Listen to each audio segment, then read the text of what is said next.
Daang-daang namang pamilya ang nawalan ng tahanan matapos sumiklab ang sunog sa dalawang magkahiwalay na residential area sa Tondo at Parañaque.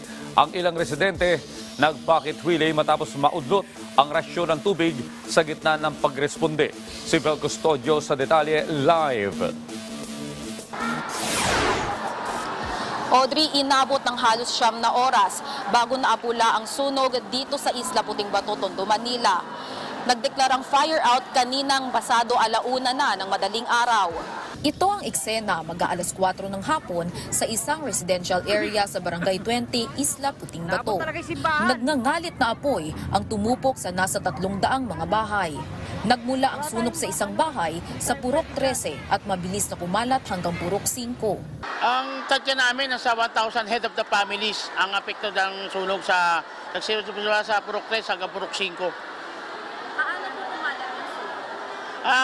Totally yung sunog kasi nung pisa nagduluto yung isang tao.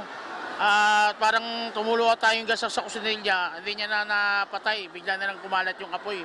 Mabilis na lumaki yung sunog. Totally wala pa namang balita sa amin sa barangay, pati yung BFP natin, wala namang balita na merong namatay o merong nasunog o nasugatan. Gawa sa light materials ang mga bahay na sinabayan pa ng malakas na hangin kaya mabilis ang pagliyab. Kinailangan pang butasin ng pader sa Manila International Container Terminal o MICT para ilusot ang hose ng bumbero. Wala na kasing malusutan ng mga fire trucks dahil tabi na halos ng Manila Bay ang nasusunog na residential area. Ang ilan ngang residente umakyat na rin sa pader ng MICT dahil hirap na silang lumikas dahil sa sikip ng daan. Ito na ngayon ang lagay ng mga nasunugan. Inabo na ang halos lahat ng parte ng bahay at tanging mga sementadong pundasyon na lang ang natitira. Sa evacuation center nagpaumaga ang mga biktima ng sunog. Si Nanay Angeles, sinikap na balikan at sagipin ang mga apo sa nasusunog na bahay. Wala kasi siya sa bahay nang mangyari ang sunog. Buti na lang at ligtas ang kanyang apo. Kusa lang po kami lumabas kasi mahirap na, may mga bata ako mga maliit pa. Iyon. Niligtas ko lang yung mga bata, pati ako. Wala po kahit usulong damit lang. 500 pamilya ang nawalan ng tahanan kasama si Aling Carlita. Hindi namin alam kung saan. Nananawagan po kami yung mga nagkaroon ng nasunugan na sana tulungan po kami. Wala pang kumpirmasyon ng Bureau of Fire Protection sa sanhi ng sunog.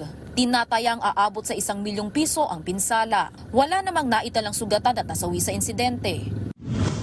Sumiklab din ang sunog sa isang residential area sa Barangay San Dionisio, Parañaque City pasado 1:00 ng hapon. Ayon sa BFP, nagsimula ang sunog sa unang palapag ng bahay hanggat sa kumalat na ito. Gawa sa light materials ang mga bahay sa lugar, kaya mabilis itong kumalat. Naudlot pa ang rasyon ng tubig sa kaligitnaan ng pag-apula. Kaya nag-bucket relay muna ang mga residente habang wala pang maibugang tubig ang mga hose ng bumbero.